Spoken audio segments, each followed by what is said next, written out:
Sustainability has been a topic that's been on my mind for quite a bit in 2025. And for today's critical thought, I want to talk a little bit about more of what that means and why that meme about wanting shorter games with worse graphics is very much a good thing, and why it can lead to some fantastic games that would never be made in any other universe.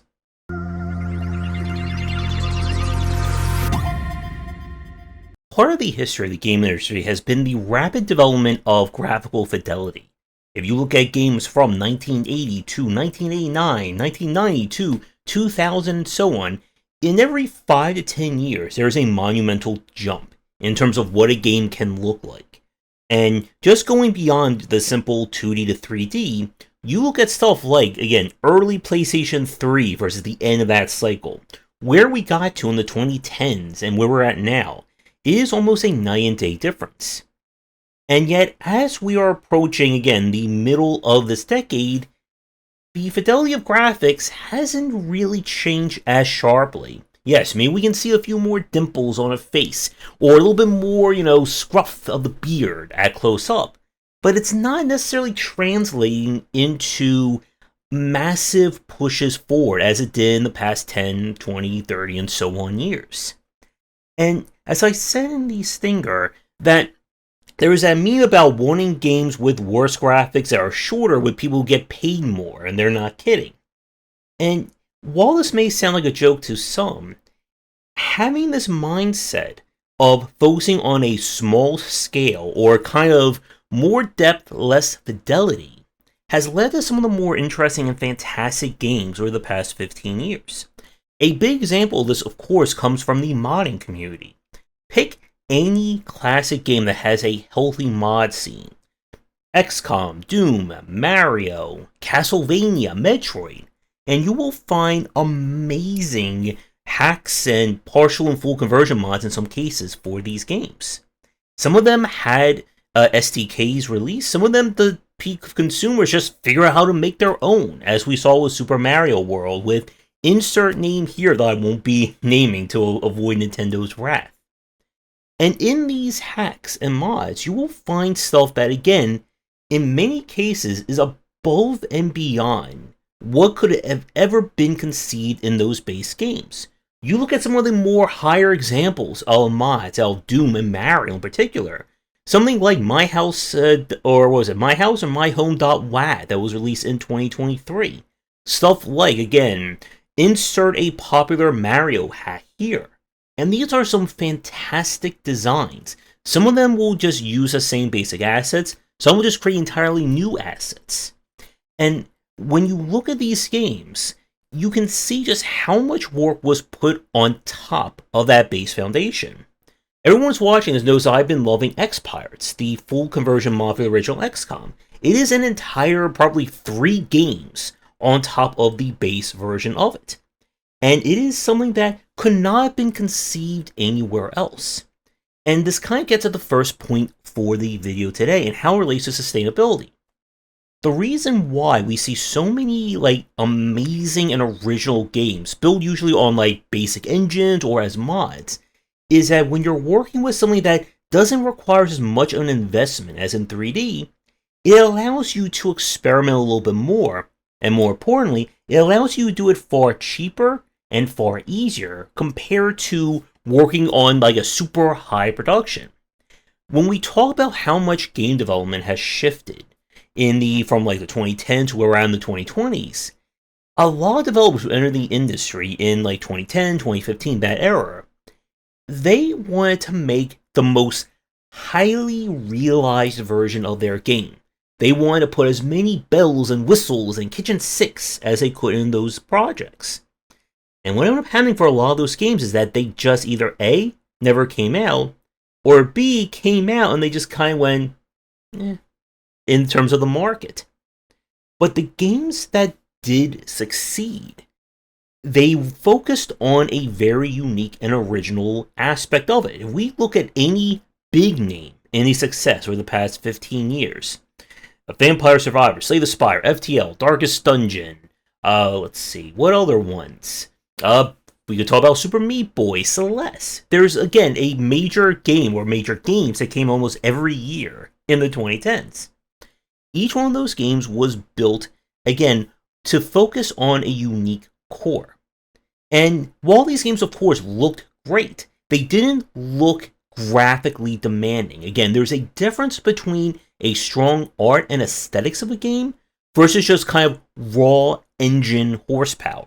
And it's why, again, that a lot of people will, of course, hold to the point that many 2D games still hold up aesthetically compared to 3D, and that there is a very big difference between good 3D art animation and bad 3D art and animation. A studio that's been doing a lot in terms of exploring sustainability and variety has been Strange Scaffold. I mentioned them a lot in this presentation I did in 2024 about how to study game design. And as a bit of a challenge, if this video gets 200 likes, I will put on that presentation here so I can scare and hopefully educate all of you about how to examine the success of an indie game. And in a quote regarding click holding, Xavier Nelson was talking about kind of the budget for that game. And the quote that he said was, if you make a game faster or more cheaply, you can justify its existence far more easily. There's a version of click holding that costs $500,000. That game doesn't exist. The version of click holding that does exist costs $25,000. And it's a very important understanding of what it means to make a game, and more importantly, make a game that you can live off of. So here's a little bit of a fun exercise. Pick your favorite indie darling of the past 15 years. Doesn't matter what it is. I want you to type below, give me a paragraph summary of how you would turn that into a AAA ray tracing everywhere, video card melting experience. It's supposed to be the same gameplay. You can't just say it's Celeste, but now it's Call of Duty. Now, with that description, here's a few questions. How much do you think a game like that would cost to release? Do you think that game would make its money back? And as a third point, do you think that game could be developed in the same amount of time as the game it was based off of? And if you're having heart palpitations with those questions, don't worry, I got another one in the next few minutes. The answer to all of those is a resounding no. There is no way that you can big budget up a game and it's going to do amazingly better. We've talked about this plenty of times. If the basic version of this game was 5 levels long, well, surely if we add 100 times more levels, it will add 100 times more profit, because that's how it works. And the funny thing is, we've seen developers who have tried to do just that. We have seen Unreal Engine versions of stuff like a deck builder, like we saw with Vampire Survivors. I'm sure someone right now is thinking, oh, that ray trace filled version of Balatro, where you can see the exact lines of these numbers, and the sheer explosion could cause an epileptic seizure. Someone's probably developing that right now as we speak. But I can guarantee you with every fiber of my being that there is no way that those games will be able to make anywhere near the same amount in terms of revenue as those base games. Because the more that you put into a project, surprise, surprise, the harder it's going to be to get that return on investment, because, of course, more time and money is thrown into it. And like I said a few minutes ago, this was kind of the MO for many indie developers in the 2010s. I spoke to developers back in 2012, 2013, who had an idea to work on their game for the next 5, 7, 8, 10 years. If you tell that to an indie developer today, they're going to faint and run away screaming after they recover from said fainting. Because that's not what you want to see in the market today. And it's why when we look at games that have become massive successes, they've all started as a very basic concept. Something that could be developed, again, not, and when I say on the cheap side, I don't mean that they're just stitching things together. I mean, it's far easier to create and develop compared to, again, working on a massive engine. A favorite game of mine from 2023 was Final Profit. It was a game built in RPG Maker as a shop RPG. Could you have made a version of Final Profit in Unity, Unreal, an Adventure Game Studio maybe? Yeah, sure. But would it be as easily developed? Would it take as the same amount of time? Here's a fun quiz question for all of you. Since Doom is everywhere, has someone tried to create Doom in an adventure game studio? Let me know about that one down below as well. The point is that for an experimental or risky or strange or original game to work, it needs to be developed at a point or at a scale that justifies its existence. To go back to the click holding example that as Olivier was saying, yes, someone could make a $500,000, $1 million, $5 million, $10 billion version of that game. It will not do anywhere near as well. And again, you cannot just throw money at a project and it will more fans into existence. This is again a major point about sustainability. If my first game sold 100,000 copies, I'm not immediately going to turn around and say, well, game number 2, I'm going to aim for 7 trillion copies sold. Because again, that's how it works for every indie developer watching this. And when we talk about games that have done something amazing and original, like I said, starting off small, and more importantly, starting with very much like high-def, low-fidelity, is a major reason for these games' success and the ability to even exist in the first place. Like we said with Xpiratez, it is a massive game. There is no way in heck someone could just sit down in Unreal one day and say, I'm going to make this exact game exactly like that. And the fact that we see many classic games become this foundation for amazing and original titles is a huge part of that charm and attraction. As another major example of this, let me ask you a question. Can you think of another very popular game or even genre that gave birth because of working with a very basic art style or game engine? Can you think of anything? Well, what about all the roguelikes made in ASCII? You could not, at that time, make a game with the same level of procedural generation in an engine like a Unity or Unreal, or wherever it was happening back in the 80s. Another incredibly huge example, of course, is Dwarf Fortress. Dwarf Fortress, again, started out completely in ASCII, and it was how they were able to create this game that simulated what was like a century's worth of history in a world, and letting players completely explore this space. It took many years, and of course a lot of money earned, and with support, to then make the actual, like, more graphically, or I won't say intensive, but more graphically appealing version of it. So here's a fun question.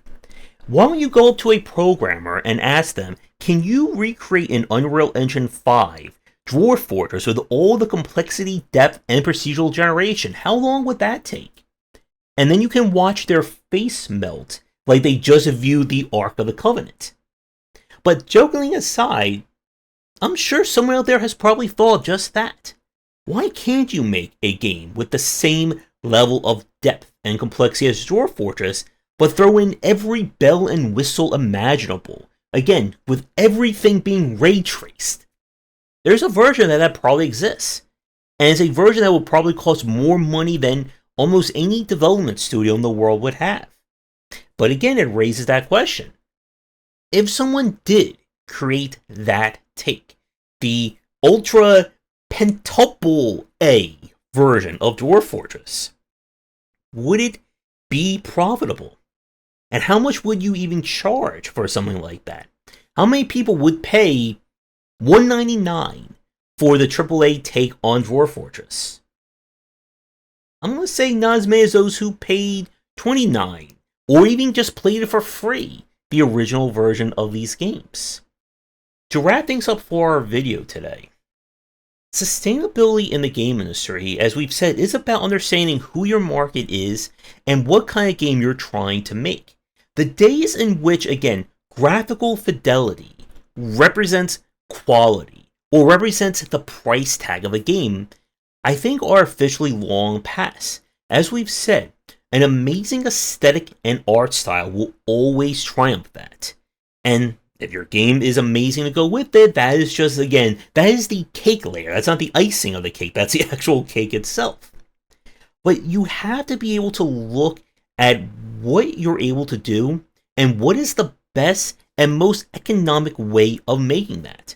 Because again, in a perfect world, you could spend 10, 15, 20, 30 years on that one game idea.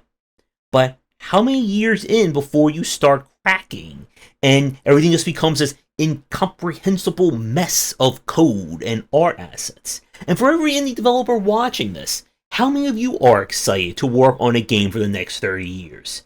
And make sure you don't jump out any windows before you try and answer that question. Here's my final question for you.